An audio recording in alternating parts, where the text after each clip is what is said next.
అనకాపల్లి జిల్లా సభవరం మండలం పెద్దగొల్లపాలెంలో Shri Vivekananda mother charitable trust నిరాధారాశ్రమ నిర్మాణానికి పెందుర్తి ఎమ్మెల్యే పంచకర్ల రమేష్ బాబు ఆదివారం శంకుస్థాపన చేశారు.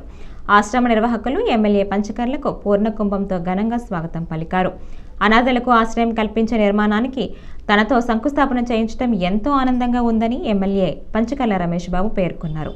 ఈ సందర్భంగా ఏర్పాటైన సభలో ఎమ్మెల్యే పంచకర్ల రమేష్ బాబు మాట్లాడుతూ తన నియోజకవర్గం పరిధిలోని పెదగొల్లపాలెంలో ఇలాంటి ఆశ్రమం ఏర్పాటు చేసి పలువురికి సేవా కార్యక్రమాలు నిర్వహించడం అభినందనీయమన్నారు. ఈ ప్రాంతంలో మెగాస్టార్ చిరంజీవి అభిమానులు అధికంగా ఉన్నారని, నిజానికి బ్లడ్ డొనేషన్ ట్రస్ట్ పెట్టి ఎంతో మందికి చిరంజీవి మార్గదర్శులుగా నిలిచారని ఎమ్మెల్యే గుర్తు చేశారు. అంతేకాకుండా తనకు జన్మనిచ్చిన తల్లిదండ్రులైతే రాజకీయంగా జన్మనిచ్చింది ప్రజారాజ్యం పార్టీ అని ఆయన చిరంజీవి పట్ల కృతజ్ఞతాభావం వ్యక్తం చేశారు. కరోనా కాలంలో 90 ఏళ్ల రుద్రాలైన తన తల్లికి విజయవాడలో అపోలో గ్రూప్ ఆఫ్ ఆసుపత్రిలో చికిత్స చేయించి ఎప్పటికప్పుడు ఆమె యోగక్షేమాలు చిరంజీవి గారు ఆయన కోడలు తెలుసుకుంటూ ఉండేవాళ్ళని, అభిమానాన్ని జీవితాంతం మర్చిపోలేనని ఎమ్మెల్యే అన్నారు.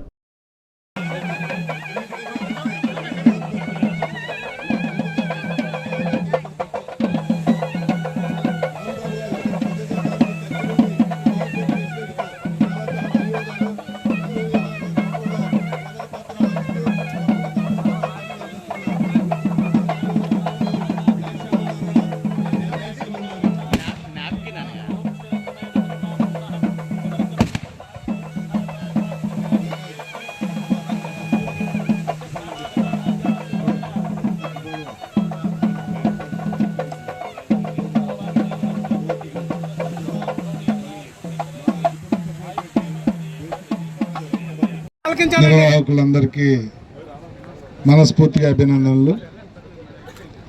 ఈ కార్యక్రమ నిర్వాహకుడు, నా మిత్రుడు, నాకు అత్యంత ఆప్తుడు కోయిలాడి శ్రీనివాస్ గారికి, చిరంజీవి అభిమానులు, నేను రాజకీయాల్లోకి 2009లో రావడానికి ముందు నుంచి కూడా చిరంజీవి గారికి ప్రాణం పెట్టి చిరంజీవి గారు చేస్తున్న సేవల్లో భాగస్వాములైన వీళ్ళందరికీ కూడా, అందరూ నాకు తెలిసిన చాలామంది కనిపిస్తూ ఉన్నారు.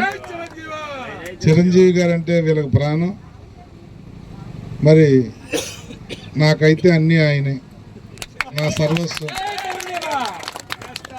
మొన్న అసెంబ్లీలో కూడా ఒక స్పీచ్లో చెప్పాను, నాకు జన్మనిచ్చింది నాకు కన్న తండ్రి అయితే నాకు రాజకీయ జన్మనిచ్చింది చిరంజీవి గారు అని చెప్పి, ఆ రోజు నుంచి ఈ రోజు వరకు కూడా వారానికి ఒకసారి మాట్లాడకుండా ఏ రోజు లేను. ఆయన రాజకీయాలు వదిలేసిన మా సంబంధం అలా కొనసాగుతూ ఉంది. మరి చాలామంది ఇక్కడ కరోనాలో చిరంజీవి గారు సాయం చేశారని 2-3 చెప్పారు. మీకే కాదు, 90 సంవత్సరాల వయసులో మా మదర్ కరోనా వస్తే కాపాడి మళ్ళీ 40 రోజులు వెంటిలేషన్ మీద ఉంటే ఆయన, వారి కోడలు గారు అపోలో హాస్పిటల్ నుంచి వీడియో కాన్ఫరెన్స్ పెట్టి హాస్పిటల్లో, విజయవాడ హాస్పిటల్లో ఉన్న మా అమ్మను కాపాడింది కూడా చిరంజీవి గారు. ఎందుకంటే చిరంజీవి గారికి తన మన పర భేదం లేదు, సేవతోనే ఆయన బతుకుతూ ఉన్న వ్యక్తి. మరి మీ అందరి దయ వల్ల ఈరోజు ఆయన గుర్తు చేసుకునే భాగ్యం నాకు కలిగినందుకు మరొకసారి మీ అందరికీ మనస్ఫూర్తిగా ధన్యవాదాలు తెలియజేస్తా ఉన్నా. మరి వారిని స్ఫూర్తిగా తీసుకుని మీరు చేస్తున్న సేవా కార్యక్రమాలు, చిరంజీవి ఫ్యాన్స్ అంటేనే సేవతో మొదలవుతుంది మీ జీవితం.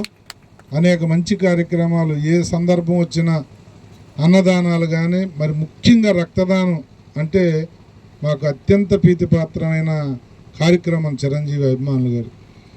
చిరంజీవి గారు ఒక స్టార్గా ఉన్నప్పుడు రక్తం లేక చనిపోయిన ఎంతోమంది కథలు విని, రక్తం లేకుండా రక్తం టైంకి అందక చనిపోయిన వాళ్ళు ఉండకూడదు అని చెప్పి ఆయన ఏదైతే రక్తదానం అనే దాన్ని ప్రమోట్ చేశారో దాన్ని రాష్ట్ర వ్యాప్తంగా చిరంజీవి అభిమానులు ముందుకు తీసుకెళ్ళి ఈరోజు ఎన్నో ట్రస్టులు రావచ్చు, ఎంతోమంది ముందుకు రావచ్చు.